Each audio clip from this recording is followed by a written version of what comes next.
My mother-in-law disappeared on our wedding day, forcing us to reschedule. 3 months later, she did it again, returning days later shocked by our reaction. I never thought I would be one of those who complain about their mother-in-law, but here I am. My husband is a certified mama's boy, but not in a terrible way. He loves his mom so much, and he would do anything for her. They are really close, but since our relationship started, he has had to set boundaries. After a huge fight we decided that some information was off limits for his mom to know. He also had to address some of the things that were normal for both of them, since he now had a woman in his life. Dave was her only son, so I understood how she must have felt, but it didn't change the fact that he was now a grown man who was ready to start a family. Her attitude towards me grew increasingly worse as my relationship with Dave progressed. It was some subtle, passive aggression. Sometimes I wondered if she thought she was in a relationship with her son, thus making me the enemy. I loved Dave because I never had to fight for his attention. He could pick when his mom was doing too much and wanted to cause a scene, so he skillfully avoided it.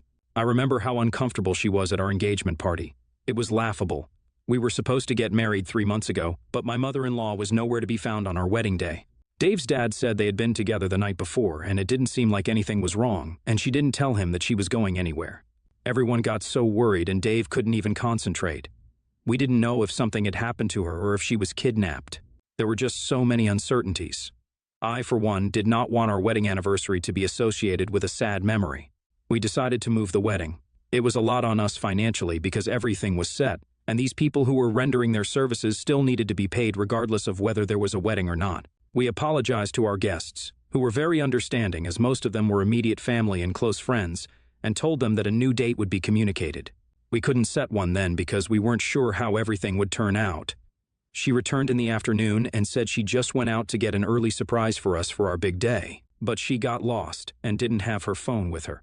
I didn't believe her. I had no evidence, so I had to go with the flow, but I remained observant. I also noticed that she didn't bring any surprise gifts for us, as she claimed. I was so sure that the truth would surface soon enough.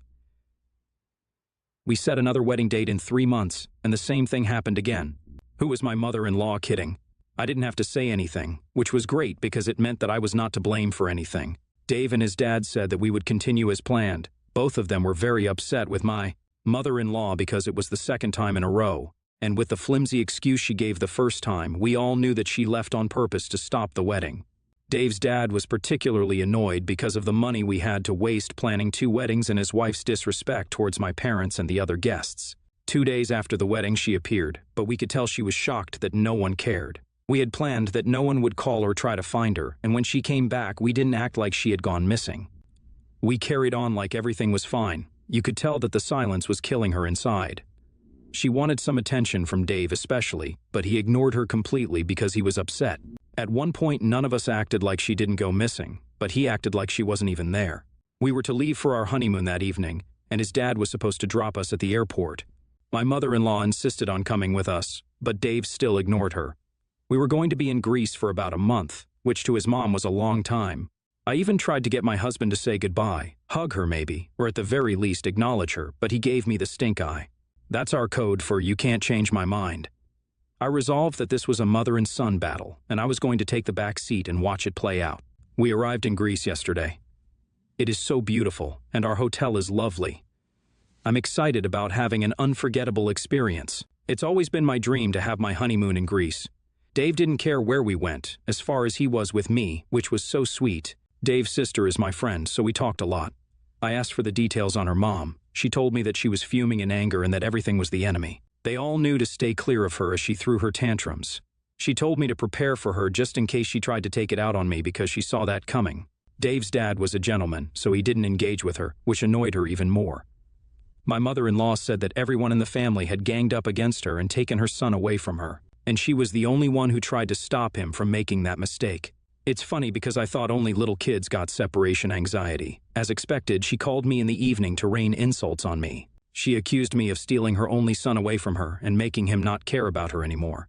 She said she always knew that that was my plan, but she was going to make sure that I didn't succeed.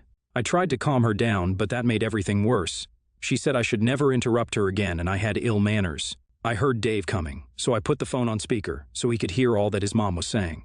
He'd gone out for a few minutes to prepare a surprise for me while I got ready. As he walked towards me, I could see the rage in his eyes, and I suddenly regretted putting the phone on. Speaker. I tried to stop him from getting the phone, but he was faster than me. He told his mom never to disrespect me again. He told her how ashamed he was to call her mother because, for the past year, she had not behaved like one. He expected her to be happy for him, but she was trying to destroy his happiness, which is what enemies do. He told her that if she continued behaving like his enemy, he would treat her like one, even though she was the one who gave birth to him. Now his mom was crying on the phone. It was a whole mess. I had never seen Dave speak to anyone as he spoke to his mom. He had lost his respect for her. Behind all that rage, I could tell that he was hurt. He loved his mom so much, but her obsession with him blinded her. She didn't realize that she was hurting him and destroying their relationship. At that time, all I wanted to do was shield Dave from more harm. I didn't want him hurt, and I felt like I exposed him to it by purposely putting the phone on speaker. Our evening didn't go as planned. I could tell he was no longer in the mood, but he also didn't want to disappoint me, so I reassured him, and we stayed in and made him feel better in the best way I could. I can't help but think that I'm at fault for how Dave's relationship with his mom is now. When I met him, he was a classified mommy's boy, and now he doesn't even want to speak to her or see her. I heard that his mom cried for days after the last incident. She tried to call Dave many times, but he wouldn't answer the call. He got worked up whenever I tried to get him to speak to her. One time, he kind of poured his anger on me because I wouldn't let him be. I should be happy that his mom would no longer be a problem for me, but I'm not. I have a wonderful relationship with my parents, and I don't want to be the reason why Dave doesn't speak to his mom anymore. I'm not sure I can live with that, but Dave seems to have made up his mind, and his dad isn't saying anything about it.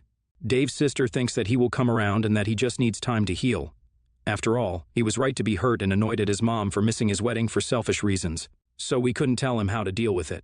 She also said that her mom needs the treatment she is getting from Dave so that she can learn her lesson. No mom should be okay with risking the chance of missing their child's wedding just because they would miss them when they get married. She also said that she didn't behave like that when she had to get married. So what was all the fuss about with Dave?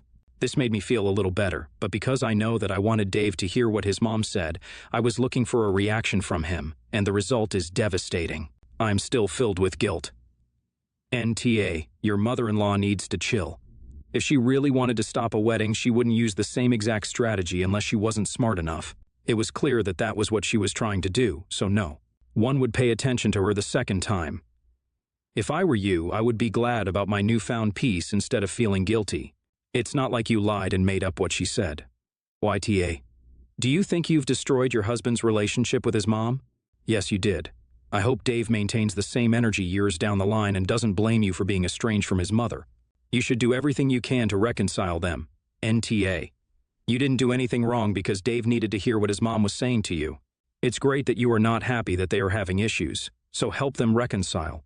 I don't think you would have the same problems you had with his mom because she should have learned her lesson. Also, remember to set boundaries as you guys talk it over. I am a father of one girl, Violet. Her mom is very religious, and you can F off if you don't fit into every single religious belief she has. Violet came out a few years ago saying she liked girls.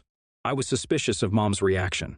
I was absolutely right to be. She did a lot of effed up things to my daughter and said some really harmful things. It was typical of what you hear from people like her. She's going to hell, she's not normal, she needs to be baptized and see a priest. Had her go to church multiple times a week, blocked all girls from her phone, outed her to people in her family, told people in the church, gone as far as to send her photographs when she was at school, reminding her not to look at girls. She's crazy, and more. This isn't all either. I hadn't known this until she slipped up. I divorced her immediately, and my daughter now lives with me full-time, and she only gets visits, no sleepovers, no staying at her house, and she has pretty much no right to Violet. Anyways, I've met my daughter's now girlfriend, and she comes over frequently. At this time, she was going to come over a little later and stay for the weekend, and I'd drop her off. However, I got a surprise visit from my daughter's mom. It was 2 hours before, so I told her she can only stay for an hour. She agreed, and they talked for a little while. Then her girlfriend ended up coming much earlier than I expected, and her mom was still there. I told her that she needed to go, and that we will plan a visit sometime soon. But I guess she had other plans and said no, that she wanted to meet, and my kid's face said a lot. I told her that this is a conversation for another day. She said that she hasn't done anything like she did before, and she earned the right to meet who her daughter is with. I said she shouldn't have done it at all, and she doesn't have a right to be here unannounced, and she's lucky she got that. She said that I am holding her past against her, and I'm not allowing her to prove that she's willing to put her religious facts behind her. All I said was, this is not how we are doing this, and she isn't entitled to anything and is in no position to be making demands. We went back and forth, with her saying she's never going to be allowed to prove herself to Violet, and me saying she needs to try and be a mom to her, instead of thinking proving herself is just supporting her sexuality alone. She did leave, and I've told this to a few of my family members, and they've said that she deserves to at least prove she can support her. Well, yes, at some point she does. At this moment wasn't a good time, and I would like to sit both of them down, including her girlfriend's parents, before moving forward. And I feel like her thinking just by meeting the girl as a way to prove herself isn't ideal. Although I know this is what I felt was in my kid's best interest, knowing her progression. Was I wrong for this? NTA. You did what was best for your daughter. When, if her mother wants to prove herself, it should be on your daughter's terms, not when the mother decides on a whim. The fact she doesn't see this makes me question if she really has changed. Why would she deliberately put her daughter in a position like that? It's completely selfish and unfair. I'm really glad your daughter has such an accepting and level-headed parent as you, because her mother sounds like an awful role model, and I genuinely question, from what I've read at least, if she will ever prove otherwise. NTA. You are protecting your daughter and her girlfriend from someone who has a proven tendency to be extremely hateful to those in the LGBT community. Ex-wife needs to be respectful of everyone's boundaries if she genuinely wants a chance to prove herself. And showing up unannounced and throwing a temper tantrum is not the way to show that she has changed and can be trusted to behave appropriately. My husband and I have 2 children, Danny, 10, male, and Clarissa, 6, female. For 2 years now, we've fostered children. Our families have been supportive. Last Christmas, we had a long-term placement, Whitney. They were with us for 6 months. At the time, my husband's family made sure to get her gifts if they were buying some for our bio children. Mine did the same, all except for my mother. She got my kids really nice gifts, but for Whitney, she got nothing. Whitney was a toddler, so she didn't notice, but it did rub me the wrong way. I talked with my mom, and she said she didn't think it'd matter as Whitney would be going home soon. I told her in the future, of course, gifts for our own kids aren't expected, but if she buys for one, she has to buy one for everyone. Whitney was reunited with her parents 2 months later. Shortly after, we got our next placement, Samantha. She's 8 years old. We don't know how much longer she'll be with us, but it does seem like reunification is on the horizon. Exciting for Samantha. My mom recently called me, asking what the kids wanted for Christmas. She worded it just like that, not, what do Danny and Clarissa want, just the kids. I mentioned an idea for each child, including Samantha. She then said, but she's going home soon. I replied, yes, but she will be with us through the holidays at the minimum, and she's old enough to understand that the other kids are receiving gifts and she's not. My mom kept arguing, and finally I said, I won't accept gifts for Danny and Clarissa. If she shows up with just gifts for them, then they'll be sent back. My mom told me I'm being spiteful. I said I can't control her buying gifts for Samantha, but she won't exclude her. My kids are not the type to expect gifts. They wouldn't notice if Grandma didn't get them anything. Another relative who usually goes all out was having a hard time last year and didn't get them anything. They didn't say a word, so I know they won't even be fazed by this. This also isn't an issue of money on my mom's end. She admits she could afford to buy Samantha something.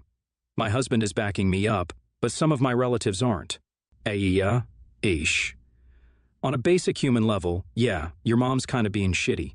If she can make a foster kid's life a little better without any undue hardship and actively chooses not to, dick move, no question. That being said, my family ran foster care homes over multiple generations.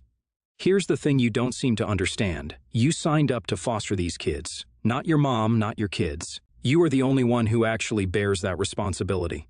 If your mom only wants to buy presents for her grandkids, that is her right.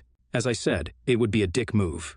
But you really have no right to punish your kids, who did not sign up for any of this, for your mom's choices. You want a solution? Buy the extra present yourself and don't allow Grandma to hand them out herself. That way, you minimize the impact of the situation on the kids. If Grandma refuses, and she's choosing not to give these presents on Christmas, that wouldn't be on you. NTA, but on the condition that you're not expecting her to buy an equal gift to your children.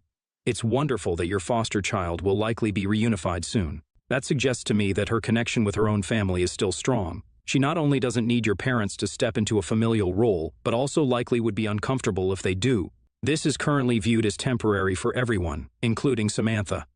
Treating her the same way as if she's going to stay forever may not be what she wants. That being said, they should buy her something if they are giving other gifts to children. As someone who opened gifts at the same time as cousins and second cousins, we all understood the magnitude of the gift would be different based on the relationship.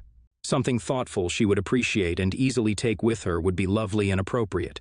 It's not about the size of the gift, it's about conveying she is welcome and part of the celebration. YTA. You're punishing your kids because of what, exactly? Why should your kids miss out on presents from grandma just because grandma doesn't want to buy presents for random? Children who stay with you for a month and then disappear? You do understand those aren't her grandkids, right? As in, they aren't even family, not even distant cousins. They have zero to do with her, and vice versa. Why on earth would you expect her to buy them a damn thing? Is this a joke?